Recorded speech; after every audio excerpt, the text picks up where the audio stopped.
사도신경으로 신앙 고백하시겠습니다. 전능하사 천지를 만드신 그 외아들 우리 주 예수 그리스도를 믿사오니 이는 성령으로 잉태하사 동정녀 마리아에게 나시고 본디오 빌라도에게 고난을 받으사 십자가에 못 박혀 죽으시고 장사한 지 사흘 만에 죽은 자 가운데서 다시 살아나시며 하늘에 오르사 전능하신 하나님 우편에 앉아 계시다가 저리로서 산 자와 죽은 자를 심판하러 오시리라.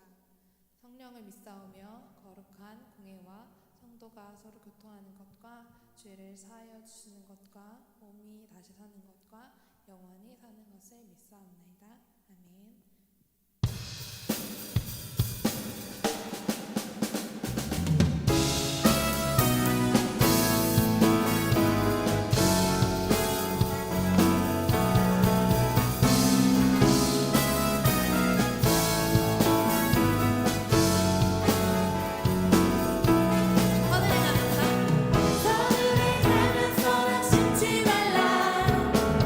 끝까지 참고 포기하지 말라. 마음 굳게 하고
하나님 감사합니다. 오늘도 예배드릴 수 있는 은혜 주시지 감사드립니다. 어느 곳에 있든지 어떤 상황이 있든지 저희를 긍휼히 여겨주시고 불쌍히 여겨주시는 그 하나님, 우리를 사랑하시는 그 하나님 만날 수 있게 하여 주시옵소서. 오늘도 예배 자리로 나오지 못하고 온라인으로 예배드릴 수밖에 없는 우리 학생들의 상황과 형편을 굽어 보살펴 주시고, 하나님 은혜로 말씀으로 들려주셔서 말씀을 듣되 하나님 말씀에 하나님 그 은혜와 또 생명의 능력을 경험하는 시간 되게 하여 주시옵소서. 또 우리 수고하시는 선생님들 어느 곳에 있든지 또 하나님 굽어 살펴주시고 평안하게 하시고 건강하게 하여 주시옵소서. 함께 예배하지 못하지만 함께 현장에서 예배드리지 못하지만 그런 하나님 지금 있는 그곳에서 예배드릴 때 하나님의 은혜를 힘입는 시간 되게 하여 주시옵소서. 감사드리오며 예수님 이름으로 기도드립니다. 아멘.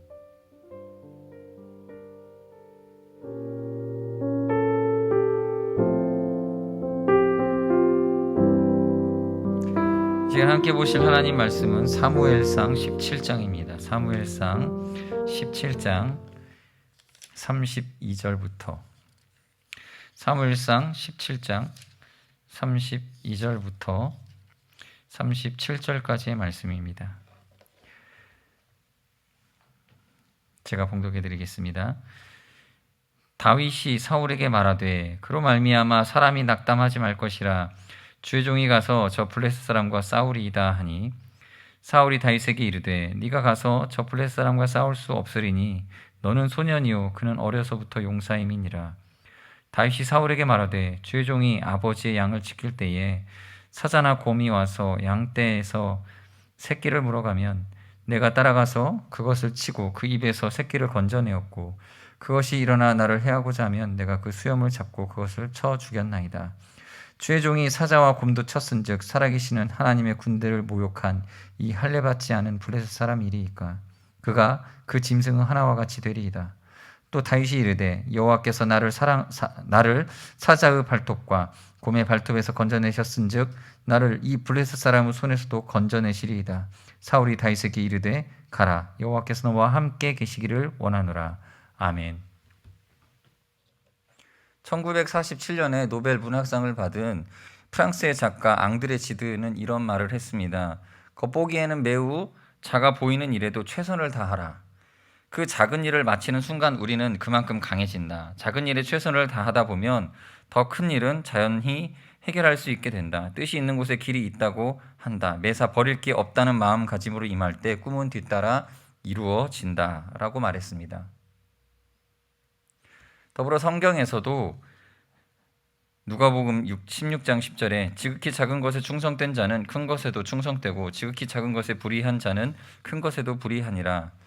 우리에게 맡겨진 작은 일들에 우리가 충성을 다하고 최선을 다내는 삶을 살아가는 것이 우리의 인생의 거대한 싸움을 앞두고 우리의 영혼에 또 우리의 인생에 승리를 가져다 주는 비결이 될 것입니다. 작은 싸움에 최선을 다하고 작은 싸움에 승리를 경험하는 것이 참 우리에게는 중요한 것이죠. 다윗을 한번 살펴보겠습니다. 오늘 본문에 나오는 다윗은 어린 목동이었습니다. 다윗은 어렸을 때 무슨 꿈 같은 게 있었습니까? 어떤 왕이 되겠다라고 하는 목표를 가지고 있었습니까? 그렇지 않습니다. 그저 그는 그의 자신의 삶에 주어져 있는 작은 일, 작은 자신의 직무를 감당하는 데 있어서 굉장히 최선을 다하며 살아갔던 모습을 우리는 엿볼 수 있습니다. 그래서 양을 치다가 양치는 일을 했죠. 양을 치다가 양을 돌보는 일이죠. 양 치는 일이라는 게 양을 돌보는 일입니다. 양을 잘 돌보다가 이 양을 방목을 하지 않습니까? 이게 산에다 들에다가 풀어놓고 이렇게 햇볕이 비춰지는 그 언덕에서 풀을 뜯어 먹도록 양들을 이렇게 풀어놓고 뭐 때가 되면 우물가로 데리고 가서 물도 먹이고 또 저녁이 되면 다시 우리로 데리고 들어와서 거기서 이제 또 잠을 청할 수 있게 하고 하는 이런 여러 가지 복합적인 수고로움을 감당해야 되는 게 양치기인데, 때때로 이렇게 산에 들에 있으면 들짐승이 양을 공격할 때가 있습니다.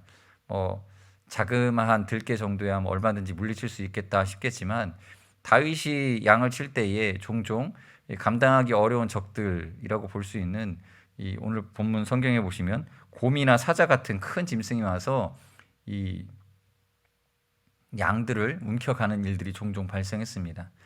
아마 처음에는 겁이 나서 어떻게 해야 될지 모르는 그런 어려움을 겪었을 것입니다. 그러나 다윗은 어느 날부터인가 이 곰이나 사자에게 양을 빼앗기는 것이 너무나 그 마음 아프고 원치 않는 바이였기 때문에 어떻게 해서든 그 곰이나 사자를 물리치고 양을 데리고 오고 싶은 마음이 있었을 것입니다. 그래서 아마도 상상하건대 하루는 이 자기의 양을 움켜쥐고 도망가는 그 사자의 뒤를 쫓아가서 혹은 곰의 뒤를 쫓아가서 이렇게 지켜보고 있다가 곰이나 사자가 이렇게 잠시 방심했을 때 아마 뒤에서 멀리서 이 원거리 공격을 했을 것 같습니다. 오늘 성경 본문 말씀 보시면 35절에 내가 따라가서 그것을 치고 그 입에서 새끼를 건져내었고 그것이 일어나 나를 해하고자 하면 내가 그 수염을 잡고 그것을 쳐 죽였나이다 라고 기록하고 있는 것으로 봤을 때 이 곰이나 사자를 쳐 죽이는 방식은 아마도 여러분들이 잘 알고 있는 골리앗을 때려 눕힌 방식과 아마 유사했을 것입니다. 묘사된 바에 의하면 따라갔다, 뒤쫓아갔다는 얘기죠. 그리고 그것을 쳤다라고 하고 그것이 일어나 나를 해하고자 하면 수염을 잡고 그것을 쳐 죽였다. 그러니까 이 곰이나 사자가 자기를 공격하지 못하는 적당한 거리에서 아무래도 원거리 공격으로 먼저 선제 공격을 한 후에 이 곰이나 사자가 아마도 쓰러졌던 것 같습니다. 뒤에서 덮쳤다던가 아니면은 멀리서 돌을 던져서 맞춰가지고 기절시킨 후에 아마도 다가갔겠죠. 그리고 나서 뒤에서 먼저 치고 그 다음에 수염을 그것이 일어나서 나를 해하고자 하면이라고 표현된 거 봤을 때 맞아요. 기절했던 것 같습니다.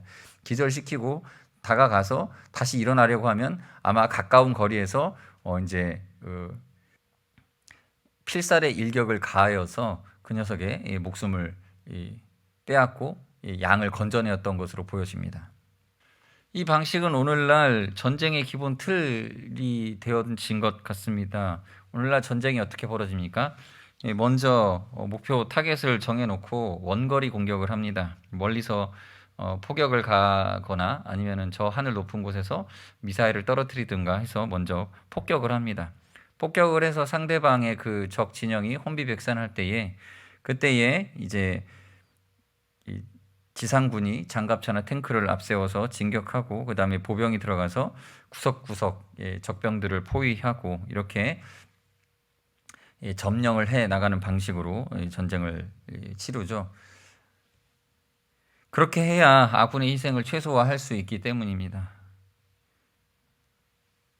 그러나 오늘 본문을 그저 다윗이 그런 어떤 그 골리앗을 때려잡기 전에 그가 경험치가 많이 쌓여 있었던 그 경험과 또 이런 그 전술적인 요령으로 승리했다라고만 본다면 사실 우리는 이 다윗의 이 싸움에 대하여서 이 다윗과 골리앗의 이야기에서 아무런 교훈도 찾을 수는 없을 것입니다. 우리가 뭐 전쟁을 하는 것도 아니고 다윗과 같이 양치기로서 살아갈 것도 아니고 골리앗과 뭐 전면전을 펼칠 상황도 아니기 때문에 사실 우리에게 별 의미가 없어 보이는 본문일 수밖에 없습니다.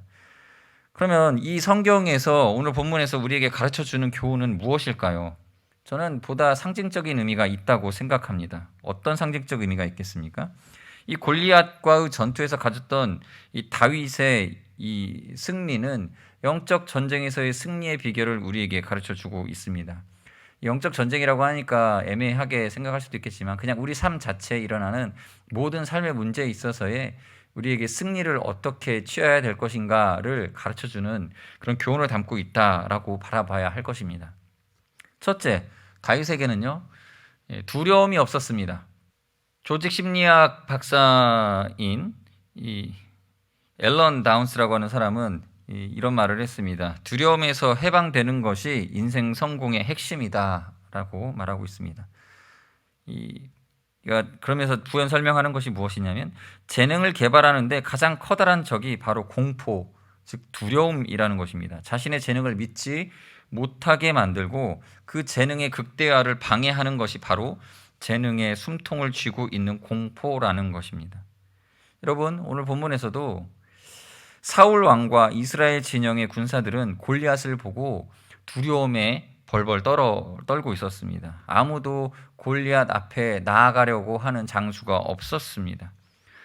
소년 다윗이 내가 나가서 골리앗을 물리치겠습니다라고 할 때까지 모든 백성들, 모든 사람들은 그저 구경만 하고 있었습니다. 이런 두려움, 이들에게는 왜 이런 두려움이 있었을까요? 사실 이걸 두려워하는 게 오히려 상식적이죠. 한번 생각해 보십시오. 이 골리앗과 먼저 싸워서 이겨야 되는 이 상황, 고대 전투는요, 이렇게 먼저 각각 장수가 한 명씩 나와서 1대1 대결을 펼치고요. 그리고 나서 그 기세에서, 그 1대1 대결에서 이긴 승자, 그 승자 진영에 있던 군사들이 기세를 얻어서 이제 이 전체 전면전이 벌어지는 방식이었죠. 그래서 만약에 이 싸움에서 이 소년 다윗이 나가서 싸워 이기면 다행이지만 지면 어떻게 되겠습니까? 자기 목숨만 잃을 뿐만이 아니라 우리 진영의 전세가 극렬하게 밀리게 되는 상황이 될 것입니다. 무한한 책임이 그 안에 담겨 있는 것이죠. 그래서 그 누구도 선뜻 나서기가 용기가 생기지 않았었던 것이죠. 또 한번 생각해 보십시오. 이때 당시 상대 진영에서 이 1대1 대결을 펼쳐서 이겼을 때 또 이긴 진영에서는 어떻게 하겠습니까? 더욱더 그 사기를 복돋우기 위하여서 이 패자의 그 목숨을 아주 잔혹하게 살인을 했을 것입니다. 그 시신을 막 훼손시키겠다. 골리앗이 말한 것처럼 들짐승에게 먹이로 넘기겠다라고 말하고 있지 않습니까? 그렇게 함으로써 공포를 상대방에 심어주기 위하여서 그냥 죽는 게 아닙니다. 아주 잔혹한 방식으로 죽임을 당하게 된다라는 것이죠. 실제로 나치 독일의 히틀러가 그 전쟁이 다 멸망해 가고 이제 자신의 죽음이 눈앞에 보였을 때 가장 걱정했던 게 뭔지 아십니까? 자신의 시체가 적군에게 넘겨질 것을 두려워했습니다. 자기가 산채로 잡힌다던가 아니면 죽은 채로라도 자신의 시신이 적군에게 넘어가게 되면 걱정이 된 거죠. 실제로 히틀러가 걱정했던 게 뭐냐면 그 무솔리니라고 하는 이탈리아 지도자가 그 체포되었을 때에 그 시신이 그 광장 거리에 매달려 가지고 실컷 조롱당하였다는 걸 알고는 히틀러가 충격을 받았다고 합니다. 고대 전쟁에서도 아마 이러한 방식으로 이 상대방을 조롱하고 또 두렵게 만들기 위한 어떤 잔혹한 이 결과를 이제 상상했겠지요. 얼마나 두려웠겠습니까? 사실 이 죽음의 공포, 패배의 치욕을 앞에 내다보고 그것을 극복할 만한 사람들은 많지 않습니다. 두렵죠. 두려움이라는 것의 원천이 어디 있습니까? 이 사망과 패배, 이 패배의 치욕이 있습니다. 인간은 고통에 대한 두려움이 있고요. 그 두려움을 이겨낼 사람은 많지 않습니다. 우리는 어떤 사람들은 마치 죽음을 아무것도 아닌 것처럼 그냥 쉽게 수용할 수 있을 것처럼 장담하지만 사실 죽음의 문턱 앞에 서면 인간은 누구나 다 벌벌 떨고 눈물 콧물이 주룩주룩 흐르게 되는 것을 주체하지 못할 것입니다. 그러나 다윗에게는 이 죽음에 대한 공포가 없었습니다. 왜 그럴까요? 이것에 대한 두려움이 전혀 없었습니다. 왜냐하면 다윗 안에는 그 안에 여호와의 영이 거하고 계셨기 때문입니다. 하나님의 영이 그를 사로잡고 있었기에 이 죽음, 모든 사람들이 다 두려워하는 죽음의 두려움이 그에게는 사라졌던 것이죠. 생명의 영이 사람 안에 있으면, 하나님의 영이 우리 인간 안에 거하면 죽음을 우리는 두려워하지 않게 되어집니다. 성경에 많은 사람들이 그것을 증거하고 있죠. 성령의 능력으로 공포를 이겨냈습니다. 다니엘과 세 친구들이 그러했고요. 죽음의 위협 앞에서 우상숭배를 거부했죠. 다니엘은 사자굴에 들어가면서도 하나님의 은혜를 바라보며 기도하였습니다.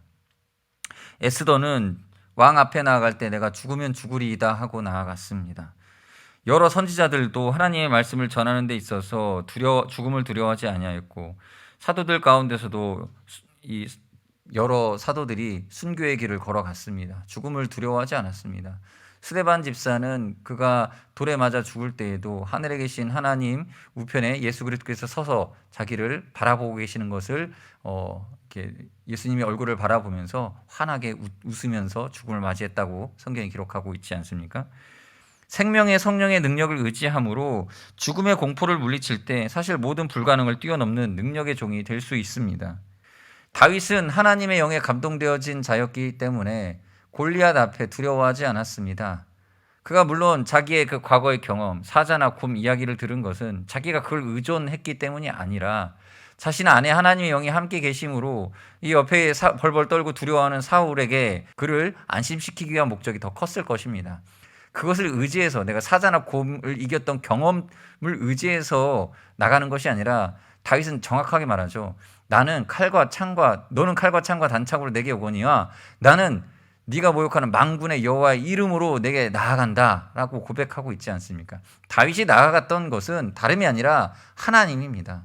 하나님의 영을 그 안에 힘입고 나아갔기 때문에 담대할 수 있었고 그의 던진 물면은 정확하게 그의 이 골리앗의 이마의 정수리를 찍어 쪼개어냈던 것입니다. 사무엘상 16장 13절에 이렇게 기록하고 있죠. 사무엘이 기름 뿔병을 가져다가 그의 형제 중에서 그에게 부었더니 이날 이후로 다윗이 여호와의 영에 크게 감동되니라. 사무엘이 떠나서 라마로 가니라. 이 기름 부음을 받았을 때에 다윗은 여호와의 영에 감동되었고 그 뒤로 그의 말과 행동과 그의 생각은 하나님의 생각으로 하나님의 임재로 가득하였습니다. 이러한 다윗에게 주어진 그 여호와의 영, 성령의 임재는 단지 그를 죽음과 또 사망의 공포를 그러할 때만 발휘된 능력이 아닙니다. 그는 모든 두려움과의 싸움에서 이 하나님의 영의 임재를 통하여서 극복해 나갔습니다. 여러분, 우리가 과거에 경험했던 큰 낭패와 상처에 대한 여러 가지 기억들도 우리 마음의 두려움으로 자리 잡습니다. 죽음 못지않게 사람을 옴짝달싹 못하게 만드는 것들이 우리 학생들 같은 경우에는 어렸을 때 경험했던 어떤 말에 상처받은 것들, 또 친구들 사이에서 또 어떤 인간관계 속에서 받았던 상처들, 이런 것들이 마음속에서 두려움으로 자리 잡고 있는 경우들도 있을 겁니다. 때로는 어떤 원치 않은 여러 가지 상황 속에서 겪었던 여러 가지 문제들, 삶의 어려움들이 이 마음의 두려움의 근원이 돼서 나중에 여러분들 마음속에서 뭘 도전하려고 할 때마다 걱정하게 만들고 두렵게 만드는 것들이 아마도 있을지 모르겠습니다. 그러나 그러한 것들마저도 사실 사망의 권세가 생명의 능력을 통하여서 여호와의 영을 통하여서 물리쳐짐과 같이 우리 학생들 안에 있는 그런 두려움과 걱정과 근심의 문제들도 해결되어질 것입니다. 어떤 일을 하려고만 하면 떠오르는 부정적인 생각, 두려운 마음, 걱정, 염려, 이런 것들, 여호와의 영이 여러분들 안에 여러분들의 마음을 사로잡으면 그런 것들을 우리가 극복할 수 있게 되어집니다. 하나님을 믿는다는 것은 차원이 다른 담대함입니다. 그 믿음을 가지고 나아간다는 것은 전혀 다른 것입니다. 그저 어떤 경험이나 우리가 의지할 만한 내 재능이나 또는 확률, 어떤 높은 그 수치의 확률이 가져다주는 안정감, 이런 것들과는 차원이 다른 것입니다. 배터리로 어떤 물건을 사용하려고 할 때 이 보조 배터리로 연결을 해서 쓰면 오래는 쓸 수 있겠지만 필요한 전압이나 전력이 저항에 비해서 좀 낮아지게 되면 금세 힘을 잃어버리고 작동할 수 있는 능력을 발휘하지 못하는 경우들을 보지 않습니까? 핸드폰도 배터리가 오래되면 이제 속도가 점점 느려지고 그 기능이 잘 되지 않는 경험들이 혹시 있을지 모르겠습니다. 그렇게 됩니다. 그러나 여러분, 전원을 직접 플러그를 콘센트에 꽂아서 쓰는 물건들은 어떻습니까? 그 발휘되는 힘과 또 에너지는 차원이 다르지요. 오히려 그 연약하고 다 떨어져 가던 배터리에 충전을 시켜주지 않습니까? 힘을 더 가해주지 않습니까? 그런 것처럼 하나님의 생명의 능력, 우리가 하나님의 영을 공급받는다는 것은 하늘로부터 그 원천적인 힘, 우리 안에 있는 그 자신감의 원천적인 자신감, 우리가 가지고 있는 담력의 원천적인 담력, 우리가 가지고 있는 능력 위의 능력, 권세 위의 권세, 자신감의 자신감을 우리에게 부어주는 것입니다. 다윗은 그러한 하나님의 능력을 활용할 줄 아는, 그런 하나님의 능력 안에서 거할 줄 아는 사람이었습니다. 그래서 그가 나아갈 때 했던 외침을 우리는 다시 한번 귀 기울여 볼 필요가 있겠습니다. 사무엘상 17장 45절에 다윗이 블레셋 사람에게 이르되 너는 칼과 창과 단창으로 내게 나오거니와 나는 만군의 여호와의 이름 곧 네가 모욕하는 이스라엘 군대의 하나님의 이름으로 내게 나아가노라. 담대하게 외치지 않습니까? 다윗은 하나님의 이름으로 나아가노라라고 말합니다. 하나님의 이름으로 나아간다라고 하는 것은 하나님의 권세로 나아간다는 것입니다. 자, 여기서 우리가 한 가지 더, 두 번째 힌트를 하나 더 드리겠습니다. 다윗에게는 기도가 있었다라는 겁니다. 다윗에게는 하나님의 이름으로 뭔가를 할 줄 아는, 하나님의 이름의 권세를 활용할 줄 아는 그 믿음의 그 하나님과의 관계가 있었다라는 거예요. 눈에 보이는 칼과 창과 단창이 얼마나 무섭습니까? 날카로운 그 뾰족한 쇳덩어리를 보면 사실 그걸 보는 것만으로도 간담이 서늘해지는 것을 느끼게 됩니다. 그러나 다윗은 그러한 것들보다 더욱더 두려워해야 할 이름을 선포하고 있습니다. 만군의 하나님, 여호와 하나님, 그 이름으로 하나님 앞에 이 블레셋 장수에게 돌진하였던 것입니다. 종종 우리는 뉴스에서 오랫동안 미제 사건 잡히지 않을 것 같았던 진범이 종종 잡히는 것들을 보게 됩니다. 왜 이런 일들이 벌어집니까? 하나님이 살아계시기 때문입니다. 반드시 하나님은 그 죄악을 심판하시는 분이시기 때문입니다. 우리는 하나님을 두려워해야 됩니다. 이 인생을 살아가면서 저 세상 사람들은 하나님을 두려워하지 않고 여러 가지 죄들을 범하고 있지만 우리는 하나님을 두려워해야 됩니다. 성경 마태복음 10장 28절에 보면 몸은 죽여도 영혼은 능히 죽이지 못하는 자들을 두려워하지 말고 오직 몸과 영혼을 능히 지옥에 멸하실 수 있는 이를 두려워하라. 하나님을 두려워하는 것이 우리에게 있어서 공포를 주는 것이 아닙니다. 하나님을 두려워하면 동시에 사라져버리는 게 있는데 하나님 외의 것들에 대한 두려움이 사라지게 됩니다. 하나님을 경외함으로써 우리에게는 많은 유익이 주어집니다. 그 중에 하나가 참 지혜입니다. 이 참 지혜는 두려움이 거치고 사라질 때에 생길 수 있는데 그 두려움을 이길 수 있는 방법은 우리가 하나님을 두려워하는 것입니다. 우리가 하나님을 경외할 때에 하나님의 지혜가 우리 가운데 임하는 줄로 믿으시기 바랍니다.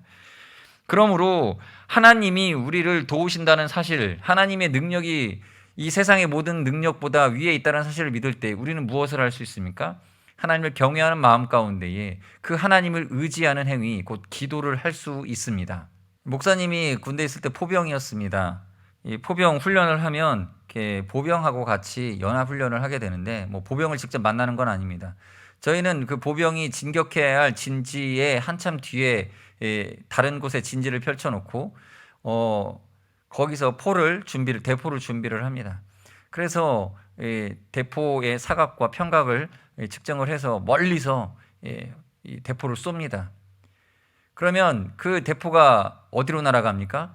대포를 쐈지만 우리는 포병으로서 한 번도 그 포가 떨어지는 걸 본 적이 없습니다. 어디에서 폭발을 하는지 볼 수가 없어요. 왜냐하면 이 대포가 날아가는 거리가 뭐 작게는 3, 4km 날아가는데 보통 훈련할 때 10km, 11km 앞에 목표를 놓고 쏘거든요. 훨씬 먼 거리, 멀게는 2, 30km까지도 날아간다고 하는데 그걸 본 적이 없어요. 그러나 떨어지는 그 포탄을 받는 그 적진의 입장에서는 어떻겠습니까? 동일해요. 어디서 떨어지는 건지를 볼 수가 없는 거죠. 이게 어디서 떨어지는 거지? 알 수가 없어요. 그냥 하늘에서 뭐가 갑자기 쿵쿵 떨어지면서 폭탄이 터지는데 사실 포탄은요 날아오는 것이 눈에 안 보입니다. 엄청난 속도로 날아오기 때문에 이 육안에 그렇게 보이지가 않아요. 팡 날아가는 그 소리와 뭔가 이렇게 발사가 됐다는 것만 느끼지 포탄 저도 쏴놓고서는 포탄이 날아가는 걸 본 적이 없어요. 그러나 그 효과는 어떻습니까? 적진에 날아가서 적진을 아주 혼비백산을 빼놓습니다. 아주 난리를 쳐놓습니다. 그래서 여러분들 전쟁 영화에 보면 포탄이 떨어질 때 그 포탄이 어디에 떨어질 줄 알면 미리 도망가겠죠. 그러나 갑자기 어느 곳에서 막 퐁 하고 터지더니 사람들이 죽고 쓰러지지 않습니까? 그렇게 되면 그 다음에 어떻게 합니까? 혼비백산하면 이 사람들이 이게 어디에 또 떨어질지 모르니까 꼼짝달싹을 못합니다. 엎드려서 그 어디 지하 이런 데 숨어 있어서 움직이지도 못합니다. 그러면 그때에 무장 해제가 된 상태죠. 뭐 반격을 할 수가 없는 상태가 됩니다. 그럼 그때 저쪽에서 보병과 탱크가 이렇게 지상군이 점령하러 들어오죠. 무력화된 상대를 쉽게 제압할 수 있게 되어지는 것이죠. 제가 지금 여러분들에게 말씀드리고 싶은 거는 이거예요. 하늘에서 떨어지는 걸 어떻게 막겠습니까? 어디서 날아오는지 알지 못하는 것을 어떻게 피하겠습니까? 마찬가지로 하나님이 우리 가운데 역사하실 때에 그 하나님이 하시는 일을 우리가 다 알 수가 없습니다. 그래서 하나님의 일을 우리는 결코 방해할 수가 없습니다. 막을 수가 없습니다. 하나님이 뜻하신 바를 우리가 그것을 거스를 수가 없습니다. 그게 하나님의 능력이죠. 동시에 우리의 기도는 마치 포를 쏘는 것과 같습니다. 우리가 어느 방향을 향하여서 하나님의 명령에 순종하여서 이 기도에 포를 쏘아 올리면 사실 그것이 어떻게 날아가는지 볼 수가 없습니다. 그게 어디로 향하는지 우리는 알 수가 없습니다. 그저 사격 지휘소에서 알려준 좌표에 해당하는 만큼의 그 편각과 사각을 우리는 돌려놓고 또 거기에 맞게끔 화약의 양을 조절해서 발사하는 것밖에 없습니다. 그렇게 우리도 기도를 할 뿐입니다. 그게 어디로 가서 어떻게 응답되는지는 다 과정까지는 알 수가 없지만, 그러나 이보다 더 강력하고 정확한 것이 없지요. 그 기도가 어떤 방식으로 효력을 발생시키는지 저도 알 수가 없습니다. 그러나 장담컨대 이 기도만큼 정확하게 우리의 원하는 바를 응답해주는 방식은 없습니다. 기도만한 것이 없습니다. 기도한 대로 놀랍게 이루어지는 것들을 보게 될 것입니다. 오늘 본문에서 이제 다윗이 물매를 던져서 골리앗을 쓰러뜨리게 될 것을 이제 앞두고 있는데요. 이 물맷돌이 상징하는 바가 무엇이겠습니까? 바로 이 기도입니다. 이 다윗이 여호와의 이름으로 날아갈 때 던진 물맷돌, 어느 방향으로 어떻게 정확하게 그의 이마 정수리에 꽂힐 것을 기대하기는 쉽지 않을 것입니다. 한번 생각해 보십시오. 가까이 가지 못해서 먼 거리에서 그 골리앗의 손이 닿지 않는, 그 창이 닿지 않는, 그의 공격이 닿지 않는 거리에서 그를 향하여 물맷돌을 던질 때에 그는 이미 갑옷을 입고 있을 것이고 또 일종의 투구 같은 것도 쓰고 있을 것이고 앞에는 방패로 막아놓고 있었을 것입니다. 그렇다면 골리앗을 물매로 쓰러뜨리기 위한 타겟은 아주 작은 그 얼굴, 또 이마를 향하는 그 어느 곳일 것입니다. 참 쉽지 않은 목표일 것입니다. 그러나 다윗은 여호와의 이름, 만군의 하나님의 이름으로 물매를 던졌습니다. 어떻게 되어졌습니까? 신기하게도 그것이 그의 물매의 실력이 출중했기 때문인지 모르겠지만, 아무리 실력이 출중하다고 하여도 그 긴장된 그 전장의 한복판에서 정확하게 이 골리앗의 이마를 적중시키리라는 것을 기대하기는 쉽지 않았을 텐데, 하나님께서 그의 물매로 단번에 그를 쓰러뜨리게 만들어 주신 것입니다. 그리고 다윗에게 있어서 그가 행한 바는 무엇이겠습니까? 그렇게 쓰러진 골리앗 앞에 가서 그의 손에는 칼도 없었습니다. 그 골리앗을 이제 마무리를 해야 되는데 칼이 없죠. 어떻게 했습니까? 골리앗이 가지고 있던, 차고 있던 칼을 빼서 그 칼로 골리앗의 목을 베어 가지고 돌아갔습니다. 우리 학생 여러분, 하나님을 의지하시기 바랍니다. 만군의 여호와의 이름을 경외하시기 바랍니다. 두려움이 있으면 여러분, 우리가 가지고 있는 어떤 능력을 다 발휘하지 못하게 될 것입니다. 여러분, 우리에게 있어서 가장 큰 대적은 다른 것이 아니라 우리 내면 안에 있는 어떤 두려움과 염려, 불안, 근심일 것입니다. 무엇보다 그 근심의 원천은 사망의 권세겠죠. 그러나 학생 여러분, 생명의 능력을 힘입으시길 바랍니다.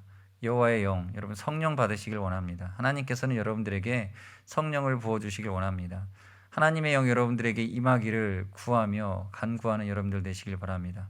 그러하면 여러분들 안에 있는 두려움과 또 공포는 다 사라지게 될 것이고, 하나님께서 여러분들에게 원래 허락하셨던, 여러분들에게 주셨던 놀라운 재능과 은사가 발현될 수 있도록 여러분들이 참 그 원래의 가치들을 드러낼 수 있는 삶을 살 수 있도록 여러분들을 도우시고 인도하실 것입니다.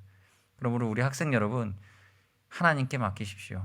만군의 여호와 하나님을 의지하시기 바랍니다. 그렇게 하나님의 도우심을 힘입음으로 큰 승리를 경험하는 우리 학생들이 다 되기를 바랍니다. 시간 잠시 기도하도록 하겠습니다. 같이 기도하실 때에 하나님, 내 마음속에 있는 이 어떤 두려움들, 또 어떤 염려들, 또 걱정들,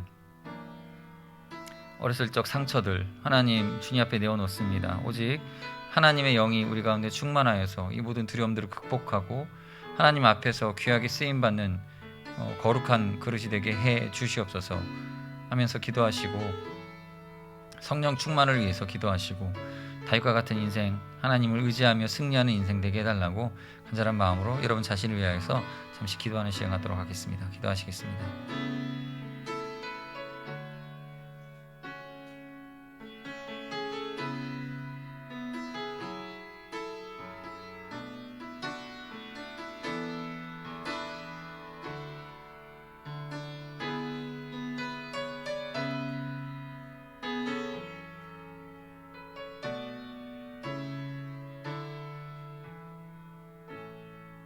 같이 찬양하십시다. 예수 나의 좋은 치료자, 그의 눈이 머무는 곳은 나의 슬픔과 고통, 고개를 들어 그의 눈을 볼 때에 난 알았네. 예수 나의 좋은 치료자,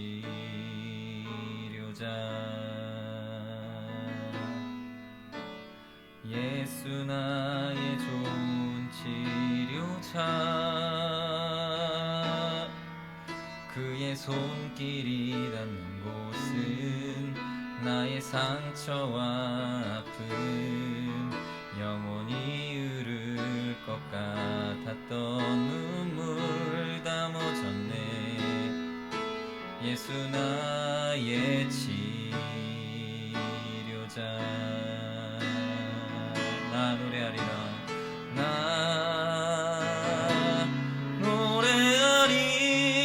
노래하리라. 천한 나를 돌아보신 구세주를 찬양해. 하늘 닿는 곳까지 내 손 들리라. 예수 나의 치료자, 나 노래하리라. 나 노래하리라.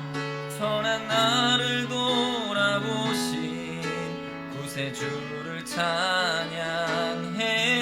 하늘 닿는 곳까지 내 손 들리라. 예수 나의 치료자. 우리 한 번 더 고백하십시다. 나 노래하리라. 나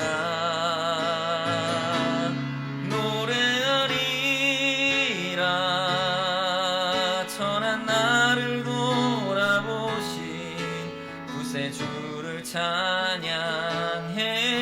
하늘 닿는 곳까지 내 손 들리라.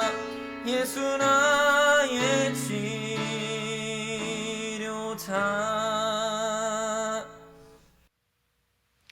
하나님 감사합니다. 오늘도 이 예배를 드리며 하나님 아버지께서 우리에게 성령 주시기를 구합니다.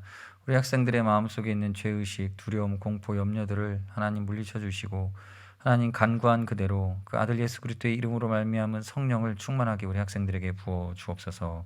그러므로 말미암아 우리 학생들 안에 있는 하나님의 지으신 바 탁월한 우리 학생들의 재능과 은사가 발현되게 하시고 주님 앞에 능력 있게 쓰임 받는 복된 인생으로 거듭나게 하여 주옵소서.